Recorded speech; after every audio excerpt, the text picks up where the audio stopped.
I think I've heard or seen you in an interview. I think you've always done pretty good. All right. No pressure now. All right. What we're at here is the very first episode of We Make Things, a video podcast about creative marketers and content producers. And my very first guest is Ryan Stage, internal producer, director for NBC Universal. Did I get your title right? Yeah, my technical title is senior writer producer, but actually what I do the most of is directing. So a little bit of everything. Well, cool. It's like I know Ryan from a few different paths, and one of them is actually in television marketing, where I worked for a few years down in LA, and where Ryan does big shoots for NBC. And also, coincidentally, we've both directed feature films, and we both had features at the CineQuest Film Festival, which was a lot of fun. Yeah. I mean, is there ways? I know how it is for me, but are there ways in which doing the lower budget stuff affects the way you do the higher budget stuff, or vice versa? I think it's like every time I do a shoot, I learn something, and you pick up little things, and it's really just, it's like anything. It's like doing things 1,000 times or 100,000 times, or how many, or whatever that saying is. You just keep on learning, and you pick up little things. Like I think it's all the little small things that add up. Stuff that like I do, like when I work with talent, I'm always on very limited time when I'm working with like network talent. So I do things like I never cut, because the second that you cut, someone comes in and does hair and makeup, and it's like a 3-minute reset. So if I cut 10 times, that's 30 minutes. So if I only have an hour with the person, I've cut out half the time. If I'm doing cuts, I've lost half the time with this hair and makeup. So you learn like little tricks like that. That's just experience. That's just working on a lot of stuff where you learn little tricks like that. I mean, that's a great tip when you have a very limited time from your cast, right? Yes. Yeah. You just don't cut, especially now with like digital, it doesn't really matter. It's not like film, which I did start off on film way back in the day. So like then you had to cut, because I always thought that when you're shooting film, it always sounded like $100 bills just going right by your ear as the film was going through the camera. Obviously, you're a filmmaker, visual media maker. Tell me what inspired you to do that. Was it in high school? Was it in college? Yeah, I've wanted to make stuff. Going back to like grade school, I remember wanting to do like animation and stuff because I thought cartoons were cool at that time. And like from high school, I was making little short films with like my sister, and went to film school in San Francisco, Academy of Art University. Now that time it was Academy of Art College. I was cutting on an Avid like in my first year. So I ended up being there for 5 years. I had like 5 years of experience on an Avid, which is what really helped me get my first job. When you first get into editing, I mean, we've both been editing for many, many years now. So I'm not going to say it's old hat, but like, we've done it a lot. But when you first start learning how to edit, you kind of see being able to put together a sequence or a story. It's almost like magic. Yeah. It's really fun. I mean, like that's like the second, I mean, like this is all common, you make things 3 times. You make it when you write it, you make it on set when you shoot it, and then you make it for the final time when you edit it. And that each one of those, I love those processes, but they're each completely different. And the editing is really fun because like you can find through lines that maybe you weren't even thinking about, but somehow a theme will appear. And it's, I don't know, it's just kind of, it's a real fun process where like, what I say is like, it's the best kind of drug. Like you get such an endorphin rush when you put like 2 shots together and they really work, and you're like, it's this little dopamine rush. So I love that part of editing. Oh, cool. But fast forwarding to like the highly produced and beautiful work that you do now, transitioning from working all night in like a film school avid bay. Yeah. You make really beautiful high-end production spots for NBC. My department's like Original Productions is the name of the department, and we basically shoot like a lot of what we do is like launch promos. So like when a show is either first time it's airing, like premiering, or when it's coming back for like a second season. But usually when there's not like a lot of footage, or when we want to do something special, then we'll go out and shoot a promo. Especially like comedies, like you don't want to burn all the jokes, because like it's so easy to, when you have a pilot and then you cut like 20 spots and you burned every joke. So if somebody's been watching The Air, by the time they actually watch the pilot, it's not funny because they've seen every joke. So so we'll go out and shoot some, you know, additional scenes and things like that. So basically, so like if you're watching TV and you're like fast forwarding, and then all of a sudden you see Simon Cowell in like what looks like a horror movie, like, wait, what was that? And then so you back up, reverse, and you watch the spot. So you'll see, you know, when you're watching TV, you'll see like a spot that a promo that promotes like that week's episode earlier on. So what you do is you do kind of more higher concept commercials for the entire show or a launch of a show. It's different. It's different from the sort of what, you know, in promo we call episodics, right? Yeah, topicals or episodics. Well, a little known fact for those of you listeners or watchers who know me from Satellite Films and the production company that does tech and science and medical stuff in the Bay Area. I used to do that job that Ryan's talking about, doing the topical spots for NBC for a period of time too. Yeah. And like back then, that department was called, I think, Special Projects. Well, let's get into some of the cool stuff you made. One of the pieces that you showed me, which I liked a lot, was the spot, the Peacock. I've been at NBC a long time. I've seen so many groundbreaking comedies here. And you know what they all have in common? The Peacock. I'm talking about our boss. Yeah, we're always lucky when the boss stops by the writer's room. I'd probably use a better joke on page 3. You lunatic! He's a pretty good joke writer. I mean, the Peacock knows funny. Great. And is involved in every step of our work. Directing, shaping stories. Peacock is more than just our leader. He is our mentor. He's our confidant.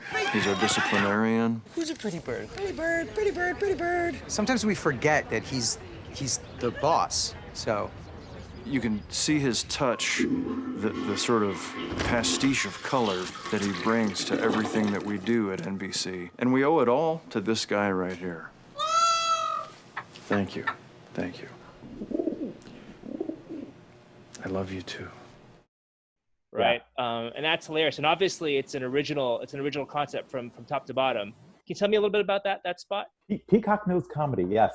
Mike Laprete is one of our writers, and he wrote most of the Peacock Knows Comedy. He's a great pitcher, like, and so it's always great if he can pitch stuff. Basically, it was sort of like, from a marketing perspective, what we're trying to do is a lot of shows from NBC end up on like Netflix or Hulu, and especially younger people don't know that it started on NBC. So, for example, like Good Place like has a huge following on Netflix. So a lot of people think The Good Place is a Netflix show and not an NBC show. So what we started to do is create this campaign called Peacock Knows Comedy, where we highlight that all these shows are part of NBC, and that NBC is sort of this place that has this great legacy of comedy. And then interestingly enough, like it's sort of like a parallel track right at the same time that we're doing this, our streaming service was coming online, which they hadn't named quite yet. And they happened to name it Peacock. So it actually worked out kind of well, where now we're sort of transitioning and doing these spots for Peacock, the actual streaming network. So that's what I've been doing, is like sort of taking some of the footage that we shot for NBC and then remolding it, reshaping it to sell Peacock. Was that a total coincidence that they used Yes. that? Oh, wow. I think a lot of Ryan's work, specifically to what you're talking about, that was sort of an awareness campaign, right? So kind of more top of funnel rather than, you know, I would say for the television it's not marketing, like a hard sell, right? You know, it's more just exactly what you're saying, like top of, you know, funnel. Yes, I think to equate television marketing to like launch videos for products, I think the stuff that Ryan does is more top of funnel, brand awareness, and then the episodics is more the kind of come watch this at Tuesday night at 9 p.m. Yes. Or whenever people watch. Do people, I mean, in the age of streaming, is that important anymore? Like Tuesday night at 9:30? It's certainly less important, right? But it's still important. I mean, like, obviously network TV is based on the model of people watching commercials, and that's how we get paid. Like, it's like ratings are actually how many people watch the commercials, not how many people watch the show. So when you hear a show rating, is basically how many people are watching commercials in between the show breaks. So wow. So that is still a hugely important metric for us. Sure. So we definitely want them to watch, you know, live +7 is sort of like the big thing. But, you know, if you're selling cars and you have a Memorial Day sale, it doesn't do any good if you have a commercial that somebody TiVo'd and is watching 2 weeks later, Right. Right. and the sale's over. Yeah. So Well, let's get into a Peacock Knows comedy because it's a hilarious spot. And the writing is obviously great. The work with the actors is great. Tell me a little bit about the logistical challenges of this like all-star cast. I mean, did you shoot at their different sets? Like, tell me a little bit about the sort of cat wrangling of getting these A-list comedy stars all in one spot that you had to direct. yeah, it was shot over a couple days, and we had basically like one soundstage where we built several sets on it. And then we also did go to a couple of sets to shoot. Like we went to Superstore and Brooklyn Nine-Nine. Brooklyn Nine-Nine was a little crazy. We had Andy Samberg, and we had him for, I think they said it was like an odd number. It was like 12 minutes. They're like, you have 12 minutes from the second he walks on set to do makeup and everything like that. And if you watch the spot, you can see we have like basically 2 angles, and then we flip the set and do like a testimonial. Oh, and wow. so what we did prior to him arriving is basically practice that flip several times with just the crew of like, okay, we have all the lights marked here and all the cameras marked here, and then, okay, we just finished, now let's slide everything around. And so everyone knew exactly what to do. And we're sort of like a mercenary group of, assassins going in to get this footage. And we got actually a fair amount of stuff with them, because it's not only like that main 60-second spot. Every time we shot with like one of those actors, we also shot several like 15-second spots and little 5-second IDs. And we always tried to do like little sort of improv things with them and the Peacock. The Peacock was a live Peacock. Right. So that was fun. Great performance you got out of the Peacock. The Peacock was so easy. They always say don't work with kids or animals. This Peacock was great. Literally, you sit them there and he doesn't move, and he just turns his head constantly and like just gives you tons of like editing options. That's and then awesome. we'd animate his beak after and add in, the chirps and, if you ruffled his feathers and one thing I want to like go back to because it's hilarious. You guys moved the set to accommodate the actor's schedule. That's so amazing. That's kind of like, I mean, obviously if you have someone like Andy Samberg, you have to do that, but like typically in filmmaking, that's not what you do, right? Yeah, no, yeah. Was there one thing that you attribute to the success of making it all come together? I think just being open to, because I think a lot of the more successful moments are when we just like had them sitting there with the Peacock. Amy Poehler, like she's just sitting there with like a piece of paper, like talking to the Peacock, and there wasn't anything scripted. It was just like, can you just sit there next to the Peacock and sort of talk, and like I think those little quiet moments are really what help sort of bring sort of a sense of reality to like a really absurd concept in a way. Ted Danson was the only person I hadn't worked with before, and he was awesome. Like anyone that's worked with Ted Danson will tell you how good he is, but he was just super easy, super laid back, will give you whatever you want. It's so cool. I feel so fortunate that I get to work with these people that I grew up watching, like, as a kid. What would you say, obviously NBC Universal is a big organization. What would you say are the sort of advantages and challenges of working within big organizations, and what have you done to be successful to work in large, to shepherd creative projects through larger organizations? Well, I think always the hardest thing is having an idea and sort of pitching it through all the different people. But I always have, a pretty clear idea in my head. And I think that's always the hardest thing, is like trying to communicate the idea that's in your head to other people so that they get it and we're all on the same page. And so when we show up on set, they don't go, this isn't how I pictured it, like, because I think we've all been there. We've all had, like we thought we were very clear in the meeting. We had storyboards. Everybody thought it was clear. And then you get there and they're like, this isn't what I was picturing. Right. And then your heart just sinks right there. Yes. Yeah. Because then you're like, oh man, that's horrible. So I think that's the hardest thing, is just making sure that everybody's on the same page. And so like, I think it's important to have like as many visuals as possible and showing like spots that are as close as possible, so that it's really clear that like if you can show a spot that's somewhat similar, and then people go, oh, I get it. That's the tone. I do a lot of like, I don't know what you call them, but mood boards type things, and, Sure. and put like a lot of images so you get like a sense of it. So someone's reading, they can look at it and try to get a sense. So once a concept is basically bought, then we sort of drill down into it and really sort of like figure out exactly what we're going to do, and then pitch back up that chain, and get sort of sign off on what we're doing. And then oftentimes when you get to set, even though talent has to approve these ideas before you get to set, you get to set and they've never heard these ideas before, you know. It's important then to also be sort of amiable and sort of not too much of a hard ass, because there's a lot of different people that you'll be pitching to and trying to convince. Trying to be personable, it seems like it's important too, especially in those situations. And I think you learn a lot. Like your idea can get better and better each time you pitch it, because like it's interesting. I find that like you'll pitch something and somebody will like, oh, that's great, and they'll repeat it back to you, but it'll be slightly different, and they'll be like, oh, actually your take is a little bit better. Like you didn't understand what I was saying, but what you're saying is actually a little bit better. So I think that there's opportunities along the whole path to get things better. Like and everyone has like little ideas, and I think it's important to always take all those in, and not exactly what you're talking about, not be rigid, especially on set with actors. Like you try to get, I think what helps the most is being an editor like you know, because you know exactly what you need. Like if someone says a joke, it's like I have to pay that off in some way. Like right.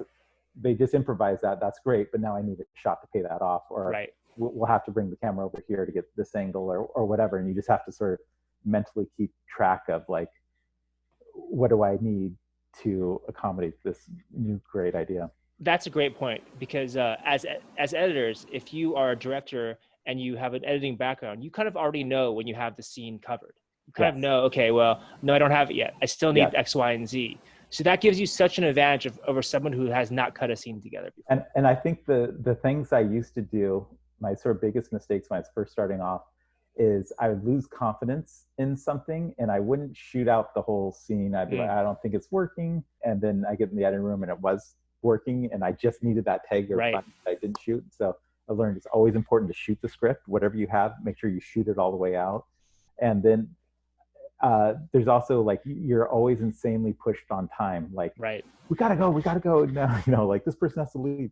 But it's like, we're all here trying to get this one moment. If we don't have that one moment, it's all pointless. So I always try to get pushed back and be like, we just need one more, you know. And that's another thing of not cutting, is you just don't allow people to come in. But if you're all there, it's not worth it to go like, close enough. Like just do one more take, because like, I can't tell you how many times I've sat in an edit bay and gone like, why didn't I do it again? It was 20 more seconds. It's literally 20 seconds for them to say the line.